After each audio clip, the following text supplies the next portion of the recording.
Pemirsa, Polres Oku Selatan membagikan ratusan kotak makan bergizi gratis kepada para siswa SD yang ada di Kecamatan Muara II, Oku Selatan. Yaitu makanan sehat ya, makanan sehat. Alhamdulillah pada kesempatan minggu ini kami dari Polres Oku Selatan Sukseskan program makan bergizi gratis yang dicanangkan Presiden Prabowo. Polres Oku Selatan membagikan ratusan kotak makanan kepada siswa Sekolah Dasar Negeri 7 di Kecamatan Muara II, Kabupaten Oku Selatan. Kegiatan ini merupakan uji coba program makanan bergizi gratis tahap kedua di wilayah hukum Polres Oku Selatan, di mana sebelumnya Polres Oku Selatan telah melaksanakan kegiatan serupa akhir tahun 2024.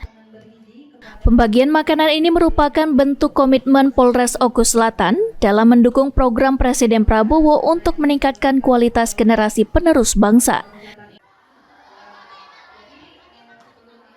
Saya mewakili Polres Oku Selatan untuk mengantarkan, mendistribusikan makanan sehat bergizi kepada anak didik SD Negeri 7 Muara II.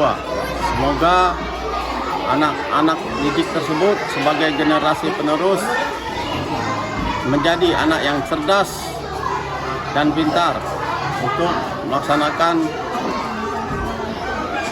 kegiatan belajar. Selain itu, pemberian makan kepada anak-anak juga bertujuan untuk meningkatkan pentingnya pola makan yang sehat sebagai dukungan tumbuh kembang sejak dini. Sri Fitria, Napal TV.